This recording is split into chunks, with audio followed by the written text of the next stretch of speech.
saat ini kita mau sama-sama belajar tentang pendidikan agama Kristen dalam masyarakat Majemuk.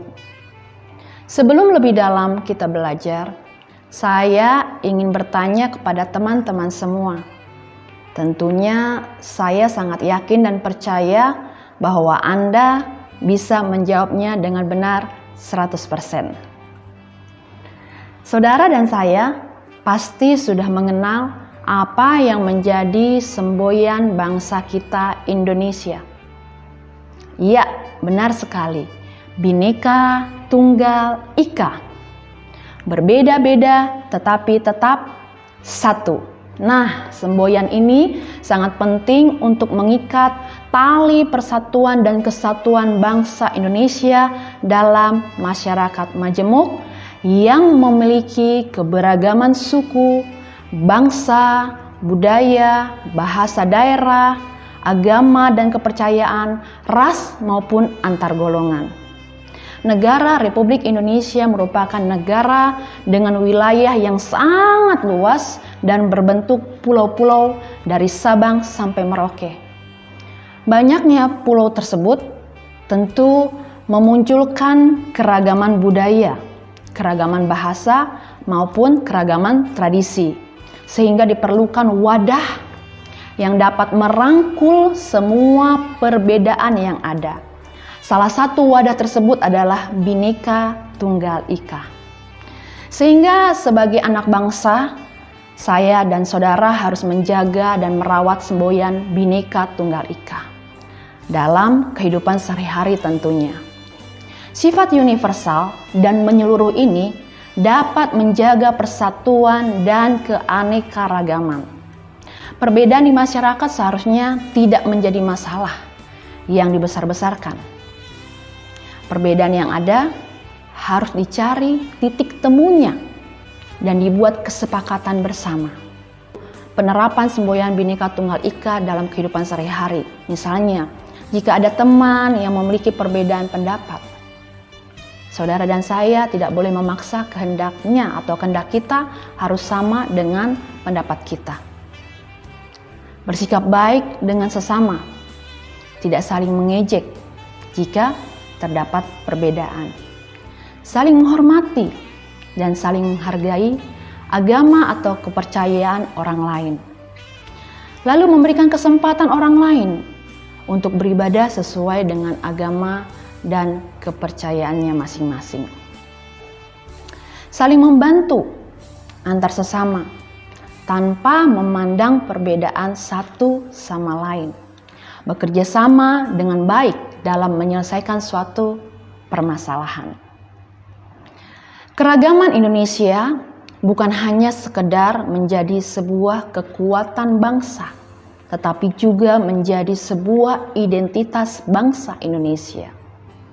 Kemajemukan tersebut dapat dilihat pada perbedaan beragama, ras, dan bahasa dalam bangsa Indonesia. Disinilah peran penting pendidikan agama Kristen. Pendidikan agama Kristen atau PAK hadir untuk menjadi sarana untuk pemersatu di tengah kemajemukan agama, kemajemukan ras, dan bahasa dalam bangsa ini. Selain menjadi pemersatu bangsa, hendaknya PAK hadir untuk berperan serta dalam meningkatkan kualitas manusia Indonesia dalam hal moral dan etika agar dapat menciptakan kedamaian dalam solidaritas bangsa. Indonesia adalah salah satu negara dengan keberagaman yang begitu banyak. Keberagaman Indonesia tidak akan berjalan dengan baik jika masyarakatnya terlalu diam. Justru, masyarakat Indonesia memiliki sifat yang memang sangat mencintai keberagaman ini. Keberagaman bukanlah penghalang untuk bisa bekerja sama dalam mewujudkan Indonesia yang lebih baik.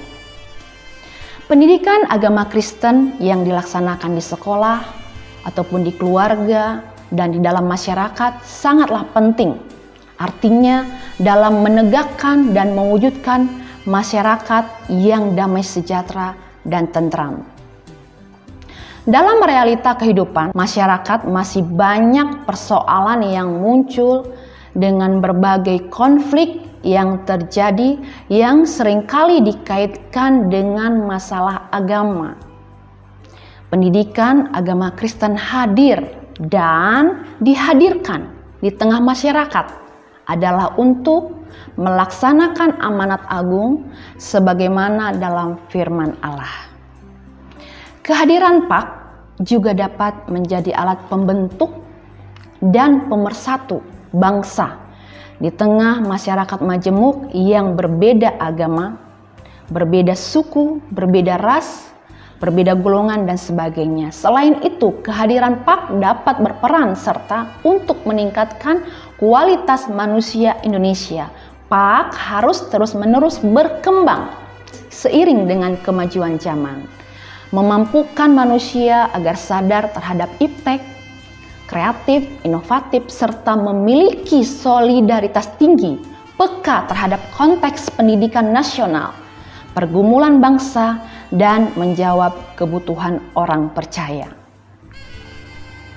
PAK dalam masyarakat majemuk hendaknya memiliki tempat untuk mentransformasikan nilai-nilai kekristenan kepada seluruh masyarakat, termasuk kepada peserta didik sebagai calon generasi penerus bangsa ini.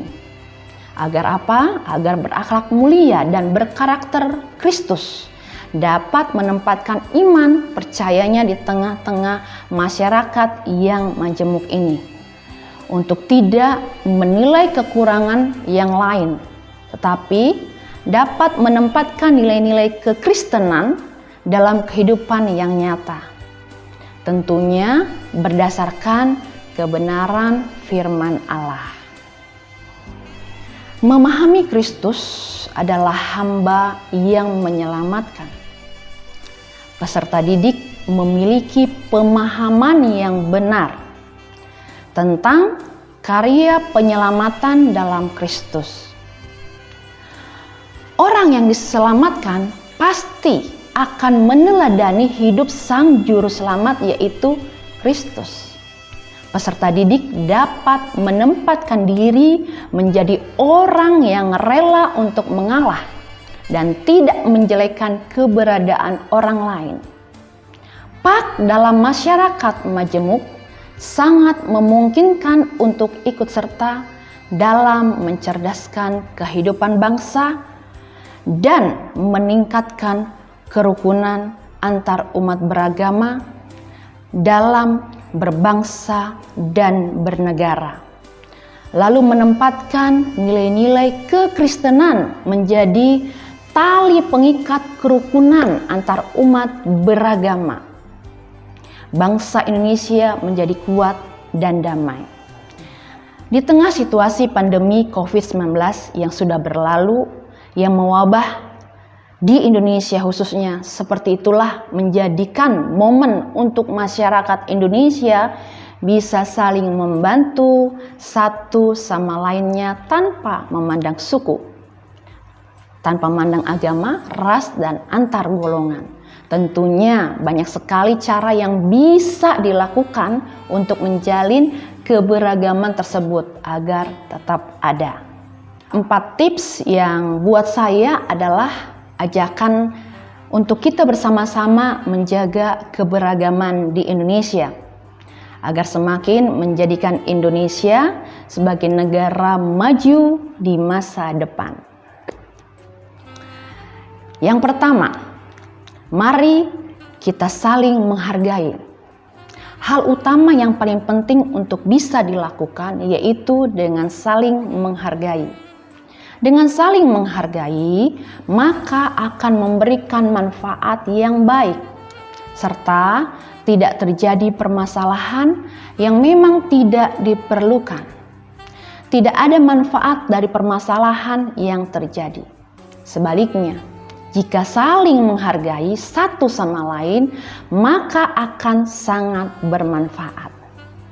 Cobalah untuk bisa menghargai baik agama, suku, ras, dan golongannya. Jangan jadikan hal tersebut sebagai perbedaan yang mendalam. Justru sebaiknya bisa digunakan untuk membuktikan bahwa masyarakat Indonesia mencintai keberagaman. Dimanapun kita berada, tetaplah miliki rasa untuk bisa saling menghargai. Lalu yang kedua, mari kita saling membantu satu sama lain. Sejatinya manusia merupakan makhluk sosial yang memang membutuhkan satu dengan lainnya, termasuk dalam hal menjalin keberagaman di Indonesia. Dengan membantu satu sama lainnya akan memberikan efek yang sangat besar. Ya, terlebih sesama masyarakat Indonesia memang seharusnya melakukan hal ini. Yang ketiga, mari kita tidak saling menjatuhkan. Sebagaimana mestinya seorang saudara, maka kita tidak boleh untuk saling menjatuhkan, terutama untuk membuat keberagaman di Indonesia tetap berjalan. Di negara yang lainnya tentu tidak memiliki keberagaman yang begitu banyak. Memang tugas masyarakat Indonesia saat ini cukup berat, karena harus menjaga keberagaman ini agar tetap lestari. Dan yang terakhir, yang keempat, mari kita saling menjalin kebersamaan. Tidak hanya pada kondisi senang saja, ya, tetapi saat kondisi susah juga. Tetaplah menjadi bagian dari masyarakat yang memang siap membantu sesama. Mari jalin kebersamaan sesama masyarakat Indonesia.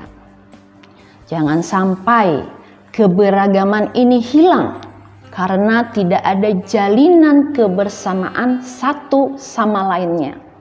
Nah, itulah beberapa tips agar kita sebagai masyarakat Indonesia dapat terus merawat keberagaman di Indonesia agar menjadikan negara ini melesat sebagai negara maju di masa depan.